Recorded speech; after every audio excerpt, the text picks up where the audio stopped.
12ª parte, episodios finales de la serie Los tiempos de los gentiles dentro del escenario profético del tiempo del fin en su versión podcast. Así continuamos compartiendo estos estudios proféticos esenciales y muy importantes para nuestra admonición y crecimiento espiritual, y para ello seguimos confiando en la fidelidad del Señor, en su guía y la iluminación del Espíritu Santo para un entendimiento eficaz y efectivo. Seguimos entonces presentando los tiempos de los gentiles dentro del escenario profético del tiempo del fin. Veamos ahora el espacio o periodo del arrepentimiento.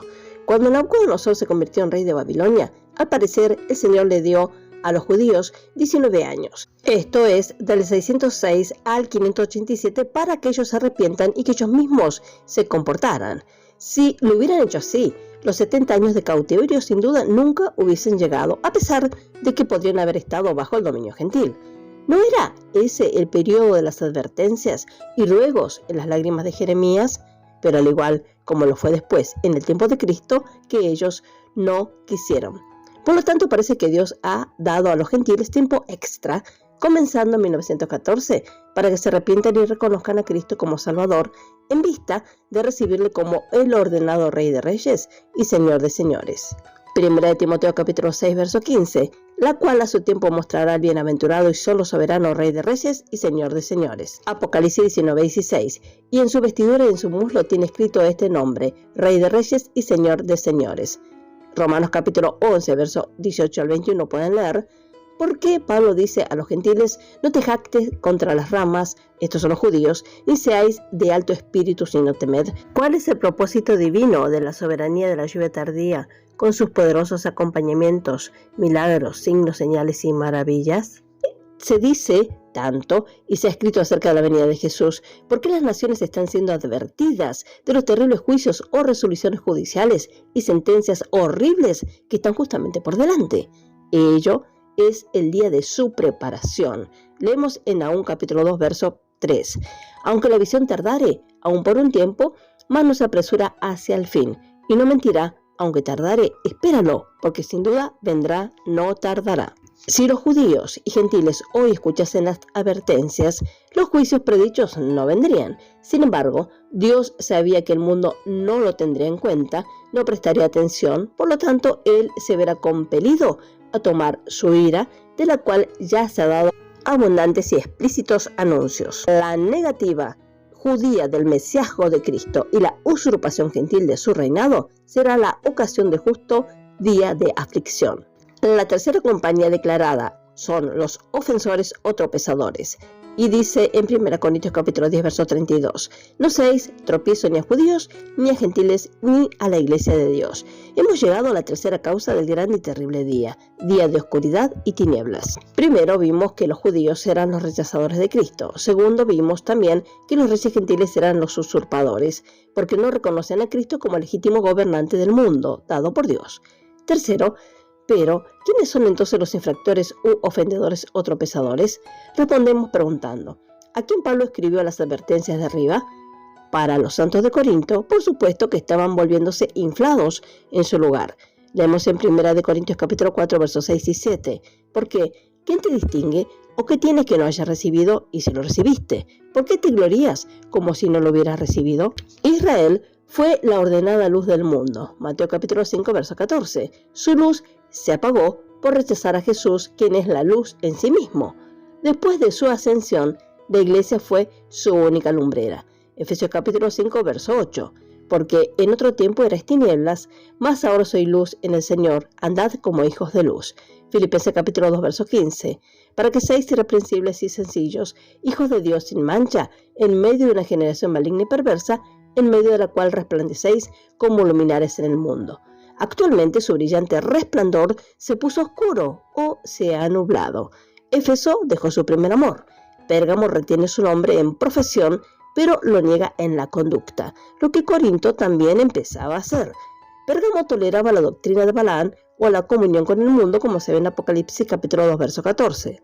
Y leemos, pero tengo unas pocas cosas contra ti, que tienes ahí a los que retienen la doctrina de Balaam, que enseñaba a Balac a poner tropiezo ante los hijos de Israel, a comer de cosas sacrificadas a los ídolos y a cometer fornicación. Tiatira ha permitido que la falsa profetisa Jezabel seduzca a los siervos de Dios en fornicación espiritual. Apocalipsis capítulo 2, verso 20. Leemos esta cita. Pero tengo unas pocas cosas contra ti, que tolera que esa mujer Jezabel, que se dice profetiza, enseñe y seduzca a mis siervos a fornicar y a comer cosas sacrificadas a los ídolos. Y en el año 300 después de Cristo, Constantino ofreció amistad a los cristianos y cesó la persecución. Los santos perdieron el poder y la iglesia y el Estado pronto se abrazaron en comunión o en compañerismo. Así pues, la iglesia comenzó a ofender o a hacer tropezar. Su alto nivel o modelo de una vida victoriosa se precipitó hasta tener apariencia de piedad, pero negando el poder del mismo, en 2 Timoteo capítulo 3, verso 5. La iglesia profesante que presume y reclama ser la madre iglesia es el principal infractor, ofendedor o tropezador en jefe como un dirigente de toda la humanidad. Ella ofende a los judíos al considerar que la iglesia ha tomado el lugar de Israel como el reino de Dios sobre la tierra. Si eso fuera cierto, entonces muchas promesas de Dios hechas a Israel nunca se hubieran cumplido o se van a cumplir. Roma se las aplica a sí misma a todas y habita en la tierra. Pero el llamado de la verdadera iglesia es una ascendente y un llamamiento celestial, Hebreos capítulo 3, verso 1. Por tanto, hermanos santos, participantes del llamamiento celestial, considerad al apóstol y sumo sacerdote de vuestra profesión, Cristo Jesús. Su hogar es eterna en los cielos. 2 Corintios capítulo 5, verso 1. Así, Roma ofende también o hace tropezar a los gentiles por hacer beber a los reyes ebrios con el vino de su fornicación.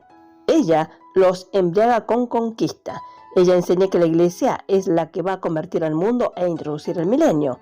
Por su doctrina, llevará a las naciones en rebelión contra Dios y los introducirá a usurpar el trono de Jesucristo. Por lo tanto, Roma se sienta sobre la bestia y reina sobre los reyes de la tierra.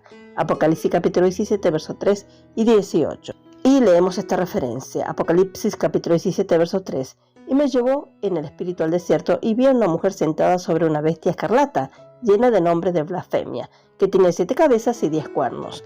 Verso 18. Y la mujer que has visto es la gran ciudad que reina sobre los reyes de la tierra, a través de su caimítica religión de obras, en su simulacro de piedad, su autoimpuesta santificación, sus devotos conventos, sus santos sacerdocios, etc., engaña a las naciones.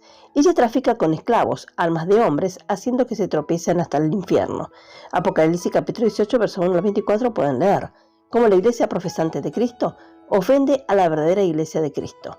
Esta es la intención del apóstol en el sentido y significado de decir: no profiráis ninguna ofensa ni a judíos, ni a los gentiles, ni a la iglesia de Dios. 1 Corintios capítulo 10, verso 32. El espíritu de orgullo, la libre voluntad, el engreimiento y la jerarquía, la libre gloria, apartándose de los caminos que Pablo enseñó, estaba brotando en Corinto. 1 Corintios capítulo 4, verso 6 al 18. Por rendimiento a ese espíritu, haría a otros santos tropezar. Pero no solo Roma, sino también el protestantismo está ofendiendo y está haciendo tropezar. A pesar de todos los reavivamientos repetidos desde la Reforma, Jesús dijo: no he hallado tus obras perfectas delante de Dios. Apocalipsis capítulo 3, verso 2. Que se jacta de su riqueza y los números, pero el Señor la pronuncia tibia, miserable, pobre, ciega, desventurada y desnuda. Apocalipsis capítulo 3, versos 16 y 17. Es para tener en cuenta y reflexionar sobre estos puntos muy importantes. Gracias al Señor por la fidelidad de su palabra, la cual podemos descansar en ella y en su fidelidad, en sus cumplimientos, de sus propósitos, y se aproximan tiempos maravillosos para los hijos de Dios. Por ahora dejaremos por aquí y Dios mediante vamos a concluir con el fin de este maravilloso estudio. El Señor nos bendiga ricamente a cada uno. Amén y amén.